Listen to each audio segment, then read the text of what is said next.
اس وقت ہمیں جنگ کے لیے نکالا جا رہا ہے، ایک تو یہ اللہ اور اس کے رسول کی سمجھ ہی نہیں آتی، یعنی جب پھل پک چکے ہیں، جب ہماری تجارت کا عین وقت ہے، اس وقت ہمیں نکال کر باہر لے کر آ گئے، اب پتہ نہیں آگے ہمیں اتنا مال غنیمت ملے گا بھی کہ نہیں ملے گا، ٹھیک ہے؟ یعنی ہم یہاں سے تو ساری چیزیں چھوڑ کر جا رہے ہیں، آگے جہاں جا رہے ہیں وہاں پر بھی ہمیں پتہ نہیں یہ سارا سامان، ساز و سامان ملتا ہے یا نہیں، ان کا مقصد کیا تھا؟ مال غنیمت کی طرف تھا۔ تو دوسرے نے کہا اس کو کہ تم کیا کرو، باز آ جاؤ، ایسی بات نہ کرو، کیونکہ کوئی بعید نہیں ہے کہ بہت جلد ہمارے متعلق آیت نازل ہو جائے، کیونکہ منافقین کو پتہ تھا ہم جو بھی بات کرتے تھے اس کی خبر آپ صلی اللہ علیہ وسلم کو فوراً دے دی جاتی تھی وحی کے ذریعے سے۔ تو اس نے کہا ایسا نہ ہو کہ آیات نازل ہو جائے اور باقاعدہ سے اس میں ہمارا نام لے لیا جائے کہ یہ دونوں اس طریقے سے باتیں کر رہے تھے، اور دوسرا یہ کہ کیا کہتے ہیں، یہ جو آیت کا نازل ہونا ہے یہ ہمارے لیے زیادہ ذلت والا ہے اس سے کہ ہمیں کوڑے مارے جائیں، کوڑے مارنے سے زیادہ ذلت والی بات یہ کہ ہمارے لیے کوئی آیت نازل ہو۔ تو آپ صلی اللہ علیہ وسلم کو وحی کے ذریعے معلوم ہو گیا کہ یہ دو شخص اس طریقے سے بات کر رہے ہیں۔ آپ نے ایک صحابی کو بھیجا، حضرت عمار تھے غالباً، ان کو کہا کہ جا کر ان لوگوں سے کہو کہ تم ابھی کیا باتیں کر رہے تھے، تو اگر وہ انکار کریں تو پھر تم ان کو بتا دینا کہ تم یہ باتیں کر رہے تھے، اس چیز کا علم آپ صلی اللہ علیہ وسلم کو دے دیا گیا ہے۔ اب جب حضرت عمار ان کے پاس پہنچے، ان سے پوچھا تم کیا کر رہے تھے، انہوں نے قسمیں اٹھا کر انکار کر دیا کہ ہم تو کوئی بات ہی نہیں کر رہے تھے، تو کیونکہ انہیں کہیں نہ کہیں یہ یقین تھا کہ آیت کے اندر پتہ چل گیا ہے وحی نازل ہو چکی ہے۔ تو پھر جو ہے حضرت عمار نے انہیں بتایا کہ میں رسول اللہ صلی اللہ علیہ وسلم کی طرف سے بھیجا گیا ہوں، انہوں نے مجھے کہا میں تمہیں جا کر یہ بتا دوں کہ تم ابھی اس بارے میں بات کر رہے تھے، یہ بات کر رہے تھے، انہوں نے سارے جملے دہرا دیے سب کچھ۔ اب جو ان میں سے ایک تھا جس نے روکا تھا کہ ایسی بات نہ کرو، آیت نازل ہو جائے گی، اللہ تعالیٰ نے اس کے دل میں پہلے ہی جو ہے ہدایت کا تھوڑا سا وہ ڈال رکھا تھا، جس کی وجہ سے اس کو تنبیہ ہوئی کہ ہمیں اس طرح کی بات نہیں کرنی چاہیے۔ تو پھر وہ آپ صلی اللہ علیہ وسلم کے پاس دونوں آئے، ایک نے تو جو ہے انکار کر دیا کہ ہم نے ایسی کوئی بات نہیں کی تھی، دوسرے نے کہا تھا یا رسول اللہ آپ میرے لیے دعا کریں کہ اللہ تعالیٰ جو ہے، نہیں، اس نے کہا کہ آپ کیا کرتے میرے لیے اور میرے والد کے لیے کوئی اچھا سا نام تجویز کر دیں، اس کا نام کوئی ام، عجیب سا کوئی نام تھا، نام ذہن میں نہیں آ رہا، اس نے کہا میرے اور میرے والد کے لیے نام تجویز کر دے، تو آپ صلی اللہ علیہ وسلم نے اس کا اور اس کے والد کا نام بتا دیا، مطلب مسلمانوں والے نام بتا دیے۔ تو پھر اس نے کہا کہ یا رسول اللہ میرے لیے دعا کرے کہ اللہ تعالیٰ مجھے کیا کر دے، اپنی راہ میں جنگ کرنے والا مطلب مجاہد بنا دے، اور میں اتنی اللہ تعالیٰ کے راہ میں جا کر جہاد کروں، اتنا کروں کہ مجھے شہادت نصیب ہو، اور ایسی شہادت ہو کہ جس میں کوئی میری لاش کو نہ پا سکے، کوئی مجھے کفن دینے والا نہ ہو اور کوئی مجھے دفن کرنے والا نہ ہو، یعنی انسانوں میں سے۔ تو پھر آپ صلی اللہ علیہ وسلم نے ان کے لیے دعا کی، اور وہ پھر حدیث میں یہ بھی آتا ہے تاریخ کے اندر کہ وہ غزوہ تبوک کے موقع پر ہی اللہ تعالیٰ نے ان کا دل ایمان کی طرف پھیر دیا، اور انہوں نے باقاعدہ سے اس کے اندر خوب ڈٹ کر جنگ بھی کی، اور وہاں پر ان کے لیے جو ہے اللہ تعالیٰ نے شہادت بھی لکھ دی۔ اور یہ بھی آتا ہے کہ جتنے شہید ہوئے نا، سب کی لاشیں مل گئی، لیکن اس شخص کی، یعنی وہ جو صحابی تھے، ان کی لاش نہیں ملی، نہ ان کو کسی نے کفن دیا نہ دفن دیا، یعنی اللہ تعالیٰ کے نبی کی ان کے حق میں دعا قبول ہو گئی تھی اور اللہ تعالیٰ نے انہیں قبول کر لیا، ٹھیک ہے؟ تو اسی لیے اللہ تنفروا يعذبكم عذابا علیما، اگر تم نہیں نکلو گے اللہ کے راستے میں تو تمہیں دردناک عذاب دیا جائے گا۔ اس چیز کے اندر کیا ہوتا ہے کہ اللہ تعالیٰ کیا کرتے ہیں، دنیا میں بھی انہیں رسوائی دیتے ہیں اور آخرت میں بھی، کیونکہ اس نے اللہ کے حکم کی روگردانی کی ہے۔ وَيَسْتَبْدِلْ قَوْمًا غَيْرَكُمْ، اور اللہ تعالیٰ کیا کر دے گا، وہ تمہیں بدل دے گا ایک تمہارے علاوہ کسی قوم کے ساتھ، یعنی کوئی اور قوم لے آئے گا، وَلَا تَضُرُّهُ شَيْئًا، اور تم اس کا کچھ بھی نہیں بگاڑ سکو گے، یعنی تم سے بہتر، تم سے اچھی قوم لے آئے گا۔ واللہ علی کل شیء قدیر، اور اللہ تعالیٰ ہر چیز پر قادر ہے۔ الا تنصروه فقد نصرہ اللہ، اور اگر تم نے اس کی مدد نہ کی، کس کی، یعنی اس نبی کی، اس نبی نے تمہیں کہا کہ اللہ نے جہاد کا حکم دیا ہے نکلو، لیکن تم نہیں مانے، تم نے اس جہاد میں اس کی مدد نہ کی، جنگ کرنے میں، تو پھر کیا ہوا، الا تنصروا، اگر تم نے اس نبی کی مدد نہ کی تو فقد نصرہ اللہ، اللہ تعالیٰ نے اس سے پہلے ہی اللہ نے اس کی مدد کر دی۔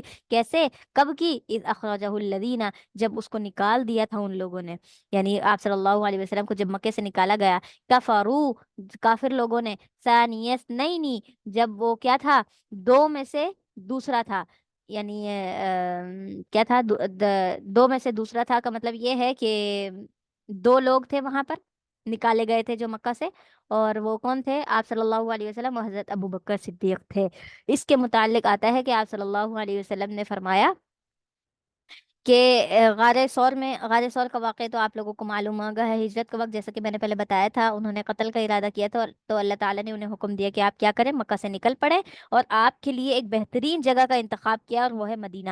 تو پھر وہاں پر آپ حضرت ابوبکر صدیق کے پاس آتے ہیں اور ان سے کہتے ہیں کہ ابوبکر تیاری پکڑو، نکلنے کا حکم آ چکا ہے۔ تو حضرت ابوبکر صدیق نے فرمایا کہ کیا اللہ کی طرف سے حکم ہے؟ آپ نے فرمایا جی ہاں۔ آپ نے مزید کوئی سوال نہ کیا، گھر والوں سے کہا کہ اللہ کی طرف سے حکم آیا ہے، مجھے نبی کے ساتھ جانا ہے اور میں ان کے ساتھ جانے کے لیے تیار ہوں، زیادہ راہ لیا اور چل پڑے۔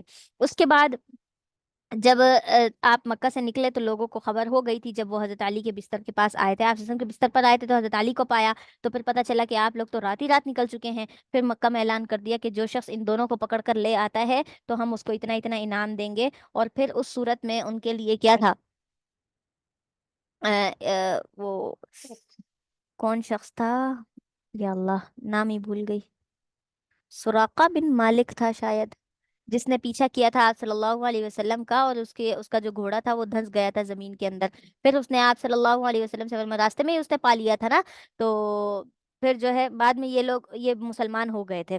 تو اس وقت اس نے کہا کہ میں آپ کو پکڑ کر لے جانے آیا ہوں اپنی قوم کے پاس تاکہ مجھے انعام ملے۔ تو اللہ تعالیٰ نے فرمایا کیا تم ایک نبی کو اب اس انعام کی خاطر تم اپنے قوم کے حوالے کر دو گے؟ تو اللہ تعالیٰ تمہیں اس نیت بد کے ساتھ تمہیں کبھی مجھ تک پہنچنے نہیں دے گا۔ اور ایسے ہی ہوا، وہ جیسے قریب ہوتے ان کا گھوڑا پھر زمین میں دھس جاتا، اور قریب تھا کہ وہ خود بھی پورے دھس جاتے۔ تیسری مرتبہ تو ایسے ہی ہوا، پھر انہوں نے کہا کہ اے محمد میرے لیے دعا کر دیجئے، میں اب یہیں سے واپس لوٹ جاؤں گا، آپ کی طرف نہیں آؤں گا، اور واللہ میں لوگوں کو بھی جا کر نہیں بتاؤں گا کہ میں نے آپ کو راستے میں دیکھا ہے۔ تو آپ صلی اللہ علیہ وسلم نے ان کے لیے دعا کی اور وہ واپس سے کیا ہو گئے، وہیں سے پلٹ گئے، اور یہ بات وہیں کی وہیں رہ گئی کہ آپ صلی اللہ علیہ وسلم کہاں ہیں۔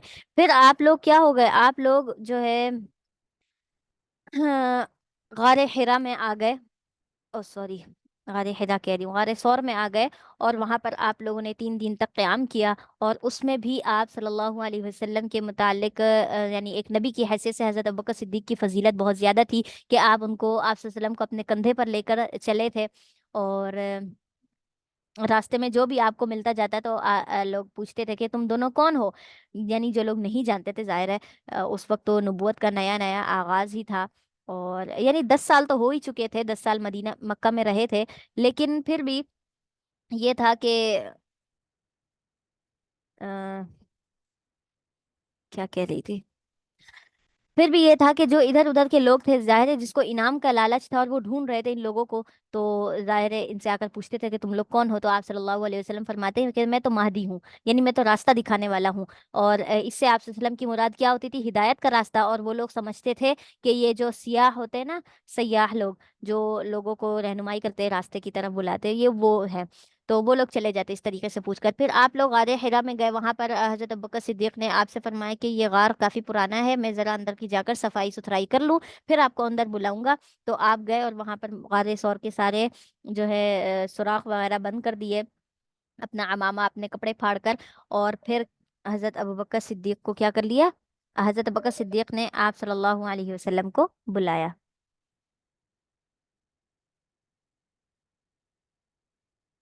تو آپ جب اندر آئے تو اس وقت ایک سوراخ باقی رہ گیا، تو حضرت ابوبکر صدیق نے اس پر اپنا پاؤں رکھ لیا، اور آپ کو معلوم ہوگا یہ واقعہ کہ آپ صلی اللہ علیہ وسلم ان کی گود میں سر رکھ کر سو رہے تھے کہ حضرت ابوبکر صدیق کو اسی جگہ سے سانپ نے ڈس لیا، دونوں دونوں پاؤں جو ہے دونوں سوراخوں پر رکھے ہوئے تھے، اور دونوں جگہ پر ہی سانپ نے ڈس لیا تھا۔ تو آپ نے آواز نہ نکالی، نہ ہی ہلے جھلے کہ کہیں آپ صلی اللہ علیہ وسلم کی آنکھ نہ کھل جائے، اور اس طریقے سے اس طریقے سے پھر کیا ہوا، پھر یہ کہ یا اللہ، پھر آپ صلی اللہ علیہ حضرت ابوبکر صدیق کی تکلیف کی وجہ سے، یعنی جو ڈس لیا تھا سانپ نے، اس کا زہر پھیلنے لگا تھا، تو اس کی وجہ سے آپ کی آنکھ سے آنسو نکلا اور آپ کے چہرے مبارک پر گرا، آپ اٹھ بیٹھے کہ ابو بکر کیا تکلیف ہے، کیوں رونے لگے ہو؟ فرمایا کہ کچھ نہیں، آپ سو جائیے۔ آپ صلی اللہ علیہ وسلم نے فرمایا کیا تکلیف ہے تمہیں؟ فرمایا کہ جس جگہ پر میں نے سوراخ پر پاؤں رکھا ہے وہاں سے سانپ نے ڈس لیا ہے۔ تو پھر جو ہے آپ صلی اللہ علیہ وسلم نے ان پر ان کے زخم مبارک پر جو ہے اپنا لعاب مبارک لگایا، اور تکلیف جاتی رہی، اور لمحے بھر میں وہ زہر بھی ختم ہو گیا اور وہ زخم بھی ٹھیک ہو گیا۔ اور پھر جو ہے اس وقت حضرت ابوبکر صدیق اور آپ صلی اللہ علیہ وسلم غار کے اندر تھے، اور یہ لوگ جو ہے آپ نے دیکھا بھی ہوگا تصویروں کے اندر، جو عمرے کے لیے گئے ہوں گے، حج کے لیے گئے ہوں گے، انہوں نے حقیقی طور پر بھی غار ثور دیکھا ہوگا کہ اس کا جو گلائی والا حصہ ہے اندر داخل ہونے کا، وہ نیچے کی طرف ہے، اوپر پورا پہاڑ ہے۔ تو وہ لوگ جب آئے ڈھونڈتے ڈھونڈتے، تو یہ غار ثور کے اوپر چڑھ گئے، یعنی اس سوراخ کی طرف نہیں دیکھا۔ کیوں؟ اس لیے کہ آپ صلی اللہ علیہ وسلم نے دعا فرمائی تھی کہ اے اللہ، ہم تو تیرے حکم سے نکلے ہیں، اب آپ نے ہی کیا کرنی ہے؟ ہماری حفاظت کرنی ہے۔ اور حفاظت کا ذمہ اللہ تعالیٰ نے لیا، اور کیا کیا؟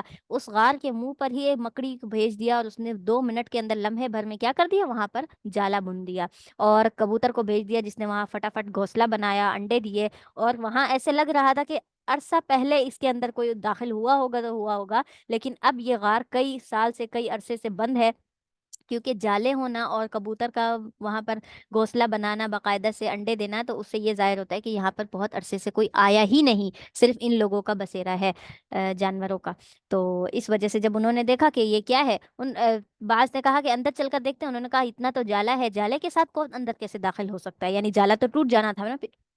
تو اس وجہ سے وہ وہیں کھڑے رہے، باتیں کر رہے تھے، تو حضرت ابوبکر صدیق نے فرمایا یا رسول اللہ، مجھے ڈر لگ رہا ہے۔ تو آپ صلی اللہ علیہ وسلم نے ان سے فرمایا تھا لا تحزن ان اللہ معنا، تم ڈرو نہیں، اللہ تعالیٰ ہمارے ساتھ ہے۔ اور پھر احادیث میں یہ بھی آتا ہے، آپ صلی اللہ علیہ وسلم فرماتے ہیں اگر یہ مشرکین ذرا سا نیچے جھک کر دیکھ لیں تو یہ ہم دونوں کو پکڑ لیں گے، یعنی اتنا قریب تھے دشمن، لیکن اللہ تعالیٰ نے کیا کر دیا؟ ان کی آنکھوں پر پردہ کر دیا۔ تو یہی وہ آیت ہے کہ کفروا ثانی اثنین، ان دونوں میں سے دوسرا وہ تھا، دوسرا وہ تھا، یعنی ایک حضرت بکر صدیق تھے، ایک آپ صلی اللہ علیہ وسلم تھے، اذ ہما فی الغار، جب وہ دونوں کے دونوں غار میں تھے، اذ یقول لصاحبہ، جب اس نے اپنے ساتھی سے کہا، یعنی آپ صلی اللہ علیہ وسلم نے اپنے ساتھی سے کہا لا تحزن، ڈرو مت، ان اللہ معنا، بے شک اللہ تعالی ہمارے ساتھ ہے۔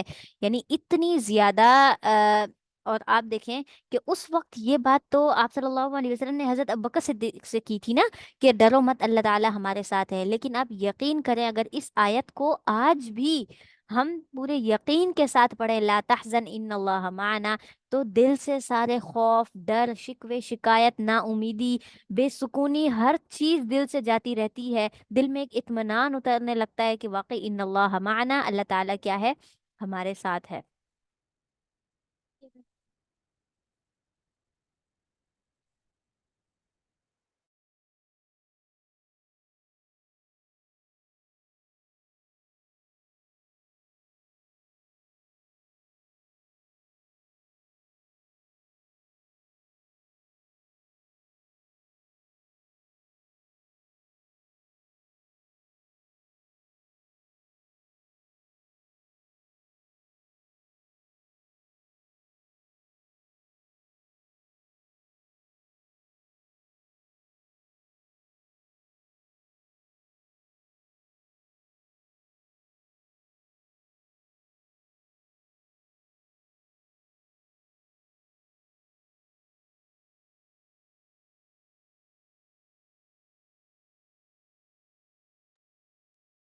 اچھا جی، تو لا تحزن ان اللہ معنا، آپ کیا کرو؟ پریشان نہ ہو، غمزدہ نہ ہو، ان اللہ معنا، بے شک اللہ تعالی ہمارے ساتھ ہے۔ تو اس آیت کی، اس جملے کی تاثیر کیا ہے؟ آج تک مسلمانوں کے، ایمان والوں کے دل پر ہوتی ہے، اس کا اثر ہوتا ہے کہ بے شک اللہ تعالیٰ کیا ہے؟ ہمارے ساتھ ہے۔ فَأَنزَلَ اللَّهُ سَكِينَتَهُ عَلَيْهِ، پھر اللہ تعالیٰ نے اس پر کیا کر دی؟ اپنی سکینت کو نازل کر دیا، ایک پرسکون ہو گئے، کوئی خوف نہیں کہ کوئی ہمیں دیکھ لے گا، کوئی پکڑ لے گا، نہیں۔ وَأَيَّدَهُ بِجُنُودٍ، اور اللہ تعالیٰ نے قوت دی ان کو ایک ایسے لشکر سے، لم تروها، جس کو انہوں نے نہیں دیکھا تھا۔ کس کو؟ لم تروہا، جن کو آپ نے نہیں دیکھا تھا، یعنی آپ صلی اللہ یہ اللہ تعالیٰ کیا ہے؟ ان لوگوں سے مخاطب ہو رہے ہیں آپ صلی اللہ علیہ وسلم کے بارے میں بتانے کے لیے کہ جن جن کو تم نے دیکھا بھی نہیں، اللہ تعالیٰ نے اس کی مدد، یعنی نبی کی مدد اس لشکر کے ساتھ کی۔ یہ کون ہے؟ غزوہ بدر، غزوہ احد وغیرہ، غزوہ حنین کے اندر بھی جو اللہ تعالیٰ نے فرشتوں کو نازل کیا، اس کے متعلق بات ہو رہی ہے کہ وَأَيَّدَ بِجُنُودٍ، ایسا لشکر، وَجَعَلَ كَلِمَةَ الَّذِينَ كَفَرُوا السُّفْلَىٰ، اور اللہ تعالیٰ نے کیا کر دی؟ اور اللہ تعالیٰ نے کر دیا یہ کلمہ، یہ بات، الذین کفروا، جو لوگ کافر تھے، کافروں کے لیے اللہ تعالیٰ نے یہ بات ثابت کر دی کہ السفلا، ان کے لیے نیچا پن ہے، نچلے درجے کے وہ لوگ ہیں، ان کے لیے کیا ہے؟ کمزوری ہے۔ وَكَلِمَةُ اللَّهِ هِيَ الْعُلْيَا، اور اللہ تعالیٰ کا جو کلمہ ہے نا وہ بلندی والا ہی ہے، یعنی کفر کیا ہے؟ پستی کی طرف ہے، اور ایمان جو ہے اللہ کا کلمہ جو ہے وہ بلندی کی طرف ہے۔ واللہ عزیز حکیم، اور اللہ تعالیٰ زبردست حکمت والا ہے۔ انفروا خفافا، تم کیا کرو؟ نکلو خفافا، چاہے تم ہلکی حالت میں ہو، وثقالا، یا تم بھاری حالت میں ہو، یعنی یہ ہے کہ ہلکا اور بھاری، جب بھی تمہیں جہاد کا حکم ہو تم فوراً فوراً سے نکل پڑو، تمہارا دل اس بات پر ہلکا ہو، مطلب یہ کہ تمہیں جانے کی خوشی ہو یا نہ ہو، یا پھر یہ ہے کہ تمہارا دل جہاد کی بات سنتے ہی بھاری ہو جائے، بہت تمہیں بے سکونی ہو جائے کہ کیوں اب دوبارہ جہاد میں جانا ہے، یا دل پر گراں گزرے تمہاری یہ بات، تب بھی تم نے نکلنا ہے، جہاد تمہیں اچھا لگے یا نہ لگے۔ وجاہدوا باموالکم وانفسکم، اور تم جہاد کرو اپنے مال کے ساتھ بھی اور اپنی جان کے ساتھ بھی، دونوں کے ساتھ اللہ کی راہ میں تم نے جہاد کرنی ہے، فی سبیل اللہ، اللہ کے راستے میں۔ ذالکم خیر لکم، یہ تمہارے لیے بہتر ہے، ان کنتم تعلمون، اگر تم جانتے ہو، اگر تم جان لو کہ جہاد کا مقصد کیا ہے، کیا چیزیں ہیں، کیا فضیلت ہے، کیا مقام ہے، تو تم کیا کر لو؟ اللہ کے راستے میں تم جہاد کے لیے نکل پڑو، تب تمہیں کیا ہو جائے؟ تمہیں اس سے زیادہ بہتری کسی اور چیز میں نظر ہی نہ آئے۔ لو کان عرضا قریبا، اور اگر کیا ہوتا، یہ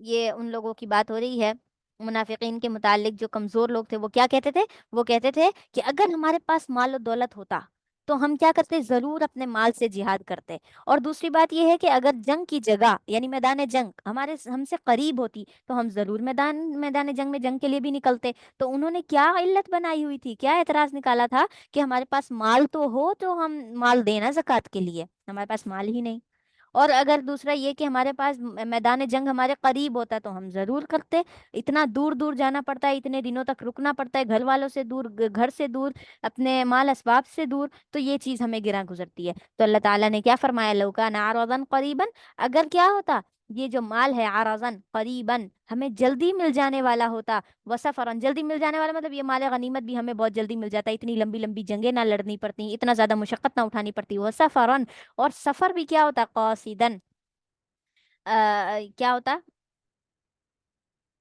سفر بھی جو ہے وہ درمیانہ ہوتا ہے، یعنی اتنی دور جا کر جنگ نہیں کرنی ہوتی، تو لتبعو کا، ہم ضرور آپ کی پیروی کرتے، ولیکن بعدت علیہم الشقہ، اور لیکن یہ جو ہے نا بعدت، یہ جو دوری ہے، میدان جنگ میں جانا، اتنا دور ہونا، علیہم الشقہ، یہ ان پر جو ہے بہت زیادہ مشقت والی چیز ہے، یعنی یہ ان پر کیا ہو گئی؟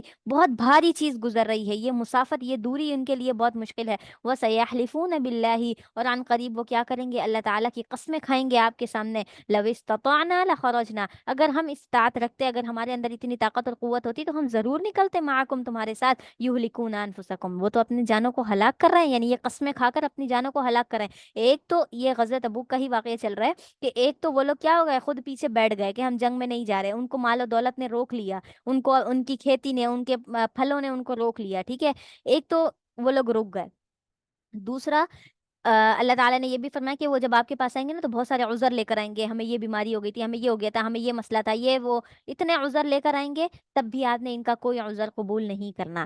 تیسرا یہ کہ اگر وہ عذر نہیں بھی لے کر آتے تو آپ کے سامنے بڑی بڑی قسمیں اٹھائیں گے کہ ہم تو بہت کمزور تھے، ہمیں فلاں بیماری تھی، ہمیں یہ مسئلہ تھا، ہمیں وہ مسئلہ تھا، اگر یہ سب کچھ نہ ہوتا تو ہم تو ضرور آتے آپ کے ساتھ۔ تو اللہ تعالیٰ فرماتے ہیں لو استطعنا لخرجنا معکم، اگر وہ لوگ یہ آپ سے کہیں گے کہ اگر ہمارے پاس اتنی استطاعت ہوتی تو ہم آپ کے ساتھ ضرور نکلتے، تو یہ قسمیں کھانا اور یہ عذر بنانا، یہ کیا ہے؟ یہلکون انفسہم، یہ اپنے آپ کو خود ہی ہلاک کر رہے ہیں۔ اگر وہ اس طرح کی باتیں نہ کریں تو اللہ تعالیٰ حقیقت سے واقف ہے، وہ صرف یہ قسمیں اٹھانا، یہ عذر بیان کرنا آپ صلی اللہ علیہ وسلم کو دھوکہ دینے کے لیے کر رہے ہیں۔ واللہ یعلم، اور اللہ تعالیٰ جانتا ہے، انہم لکاذبون، کہ بے شک یہ جو ہے جھوٹ بولنے والے، یہ جھوٹ بول رہے ہیں۔ عفا اللہ عنک، اللہ تعالیٰ نے معاف کر دیا ہے آپ کو، لما اذنت لہم، کہ آپ نے ان کو کیوں اجازت دی، آپ نے ان کو کیوں اجازت دی، حتی یتبین لک الذین، یہاں تک کہ وہ کیا ہو گئے؟ ظاہر ہو گئے آپ کے لیے وہ لوگ جنہوں نے کیا کیا؟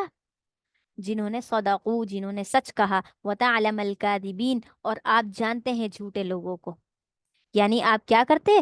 آپ نے ان لوگوں کو، مطلب یہ ہے کہ یہ جنگ سے پہلے آپ کے پاس آئے، جنگ کے بعد آپ کے پاس آئے، آپ کے سامنے عذر بیان کرنے لگے، یہ ہو گیا تھا، وہ ہو گیا تھا، یہ مسئلہ وہ مسئلہ، اس وقت آپ نے ان کے عذر کو قبول کر لیا، تو آپ نے کیوں قبول کیا؟ ان کو کیوں اجازت دی جنگ سے پیچھے رکنے کے لیے؟ آپ کو ایسا نہیں کرنا چاہیے تھا۔ اگر آپ ایسا نہ کرتے، یعنی آپ صلی اللہ علیہ وسلم ان کے عذر کو قبول نہ کرتے، انہیں جنگ سے رخصت نہ دیتے، تو پھر حقیقت میں معلوم ہو جاتا آپ صلی اللہ علیہ وسلم کو کہ کون ان کے ساتھ آنا چاہتا ہے اور کون نہیں آنا چاہتا، کیونکہ جس کی زیادہ سخت مجبوری ہوتی ہے، جس کا بہت بڑا عذر ہوتا ہے، وہ تو ظاہر ہے اس کو، وہ تو نظر آ رہا ہے لوگوں کو کہ ہاں اس نے رکنا ہے، لیکن جس کے پاس کوئی عذر نہیں، بلا وجہ کے عذر بنا رہے ہیں، ان کے لیے تو پھر کیا ہو جائے گا؟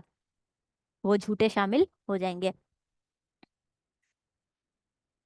لا يستأذنك الذين يؤمنون، اس کے بعد اوپر جو آیت ہے کہ وہ آپ سے اجازت طلب کرتے ہیں، آپ سے رخصت مانگتے ہیں، اور آپ ان کو رخصت دے دیتے ہیں، آپ کو نہیں دینی چاہیے تھی، آپ کو سچ سے جھوٹے کی خبر ہو جاتی۔ اس کے بعد اگلی جو آیت ہے نا، اس کے بارے میں بتا دیا اللہ تعالیٰ نے کہ جو اجازت لینے آتے ہیں وہ منافق ہی ہوتے ہیں، جو عذر بناتے ہیں آپ کے سامنے، جھوٹے جھوٹے مسئلے بیان کرتے ہیں، وہ منافقین ہی ہو سکتے ہیں، کیونکہ لا یستأذنک، آپ سے اجازت نہیں مانگیں گے کبھی بھی وہ لوگ، یعنی وہ ایسے عذر نہیں لائیں گے جو کیا کرتے ہیں، الذین یؤمنون والیوم الآخر، جو اللہ پر اور آخرت کے دن پر ایمان رکھتے ہیں، جو ایمان والے ہیں، جو حقیقی طور پر مومن ہیں، وہ کبھی بھی آپ سے رخصت کی اجازت لینے نہیں آئیں گے کہ ہم جنگ میں نہیں جا سکتے، یا بلا وجہ کے عذر نہیں بنائیں گے آپ کے سامنے۔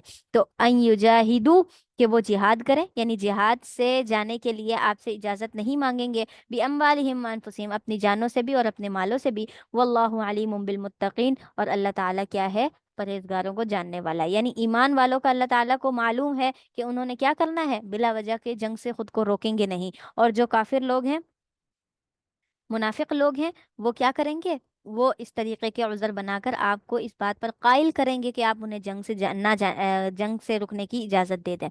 اور یہ جو آیت ہے یہ تین صحابہ کے بارے میں بھی نازل ہوئی تھی، جن کا کوئی بڑا عذر نہیں تھا، لیکن ان کا ارادہ یہ تھا، جن میں سے حضرت کعب بھی آتے ہیں، اور دو اور صحابی بھی ہیں، یہ تینوں ساتھی تھے، اور ان کا جنگ میں جانے کا ارادہ تھا، ٹھیک ہے، لیکن وہ کیوں نہیں جا رہے تھے؟ وہ اس لیے نہیں جا رہے تھے کہ شیطان نے ان کو سستی دلا دی تھی، اس طریقے سے وہ کہتے تھے کہ نا میرے پاس تو مطلب اتنا زبردست اونٹ ہے، گھوڑا ہے، جو مجھے مطلب میرا گھوڑا اتنا تیز بھاگتا ہے کہ اگر میں مسلمانوں کے یعنی لشکر کے بعد میں بھی نکلوں نا تو ان سے پہلے پہنچ جاؤں گا۔ انہیں یہ تھا کہ میرے پاس تو اچھا عمدہ گھوڑا ہے جو مجھے وقت پر پہنچا دے گا جنگ کے لیے، تو میں آج نہیں نکلتا، کل نکلوں گا، پرسوں نکلوں گا، تو یہ سوچ کر وہ رکے رہے، یہاں تک کہ آج کل کرتے کرتے عین جنگ کا وقت آ گیا، یعنی مسلمان اور آپ صلی اللہ علیہ وسلم کیا ہو گیا، تبوک کے مقام پر پہنچ گئے، انہوں نے جنگ شروع بھی کر دی، اور یہ راستے میں تھے اور یہ پہنچ نہیں سکے، جس کی وجہ سے یہ مدینے میں ہی رہ گئے کہ اب جانے کا کیا فائدہ، جنگ شروع ہو چکی ہے، میں پیچھے رہ گیا ہوں۔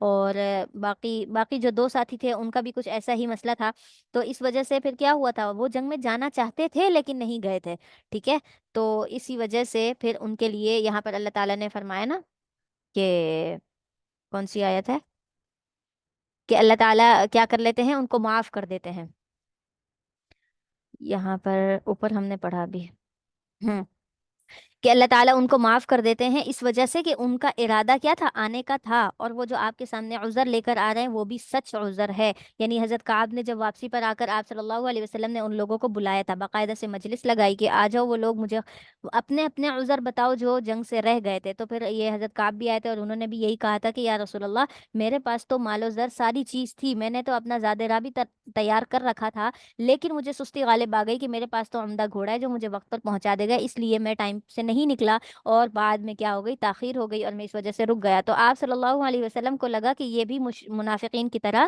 بہانے کر رہے ہیں، یعنی بلا وجہ کا عذر دے رہے ہیں، یعنی ایسا تو کوئی عذر ہو ہی نہیں سکتا کہ نکلنے کا ارادہ ہو اور نہ نکلے ہوں۔ تو اللہ تعالیٰ نے فرمایا، اللہ تعالیٰ نے انہیں معاف کر دیا، اور ان کی سزا یہ مقرر ہوئی تھی، ہم آگے پڑھیں گے اگلی آیت کے اندر، کہ ان سے مسلمانوں کا اور آپ وسلم کا کوئی تعلق نہ ہو، یعنی ان سے قطع تعلق کا حکم دے دیا گیا تھا، اور ان کو یہ بھی حکم دے دیا گیا تھا کہ ان کے اہل و عیال کو، ان کی بیوی بچوں کو بھی ان سے دور کر دیا جائے، اور یہ جب کسی کو سلام کریں تو کوئی ان کو سلام کا جواب نہ دے، اور کوئی ان کا مسلمان بھائی یعنی جو صحابہ تھے وہ ان سے بات نہ کریں، تو اور آپ وسلم بھی ان سے بات نہ کریں، تو یہ تینوں کیا کرتے تھے، آپ وسلم کی مجلس میں آتے تھے، درس وغیرہ سنتے، لیکن جیسے ہی آپ وسلم ان کو دیکھتے تو ان سے اپنا چہرہ پھیر لیتے تھے، کیونکہ اللہ تعالیٰ نے حکم دیتے نا ان سے قطع تعلق کرنا ہے۔ تو پھر جب کتنا وقت گزرا تھا، تقریباً جو ہے 30 دن گزرے تھے، 30 دن کا یہ دورانیہ گزرا، اور اس کے بعد حضرت کعب نے، اور انہوں نے بہت زیادہ ان 30 دنوں کے اندر بہت زیادہ روتے تھے، ہر وقت اللہ تعالیٰ سے معافی مانگتے تھے، مسجد کے اندر بھی راتوں کو جاگ جاگ کر اللہ تعالیٰ سے معافی مانگتے تھے،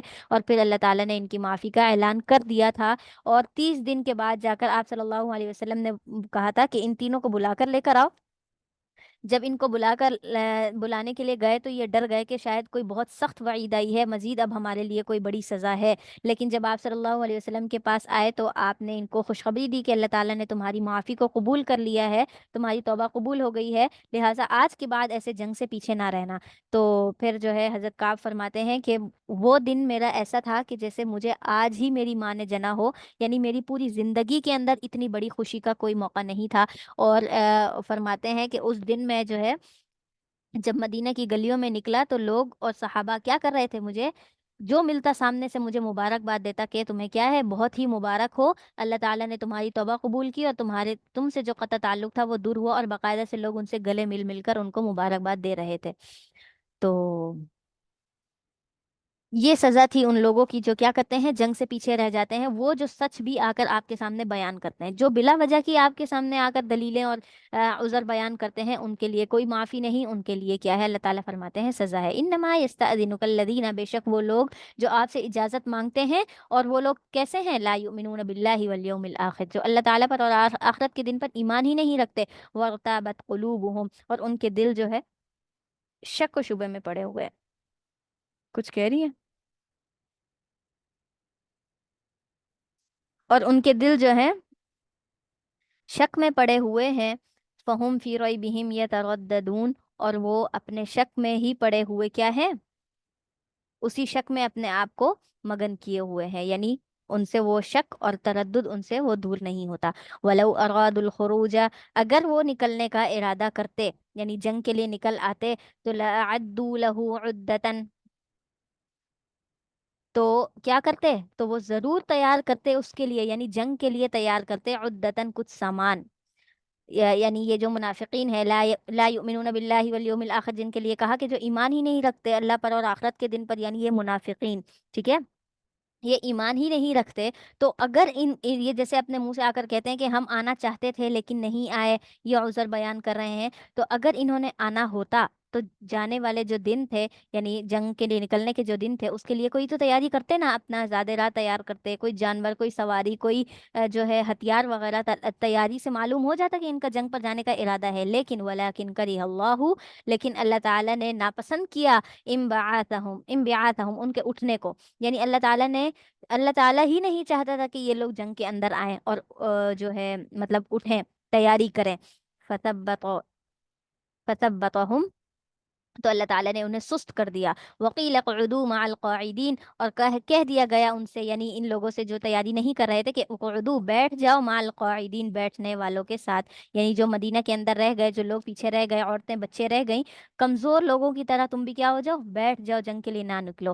لو خرجوا فیکم ما زادوکم، اگر وہ نکلتے فیکم تمہارے ساتھ، تو ما زادوکم، تو کوئی اضافہ نہ ہوتا ان کی وجہ سے، الا خبالا، مگر خرابی کا، مطلب جیسے وہ تمہارے ساتھ نکلتے تو اپنی بزدلی کو ظاہر کر دیتے، تمہارے ساتھ باتیں بناتے، اور اس طریقے کی جو ہے جو باقی مسلمان تھے ان کے اندر بھی خرابیاں پیدا کرتے کہ کیوں نکل رہے ہیں، کیا کر رہے ہیں، جیسے کہ ان دونوں منافقین نے کہا تھا کہ کیا ضرورت تھی نکلنے کی اس وقت تبوک کے موقع پر، تو اللہ تعالیٰ نے فرمایا یہ جو منافقین پیچھے رہ گئے ہیں، اگر یہ نکل کر آپ کے ساتھ آ بھی جاتے تو یہ خرابیاں ہی پیدا کرتے، لشکر کے اندر طرح طرح کی باتیں ہی کرتے، وَلَأَوْضَعُوا خِلَالَكُمْ، اور یہ ضرور کیا کرتے، تمہارے درمیان سے بھاگ کر کھڑے ہو جاتے، یعنی جیسے ہی جنگ کا وقت آتا تو یہ بھاگ کر واپس اپنی جگہوں پر آ جاتے، جنگ نہ کرتے۔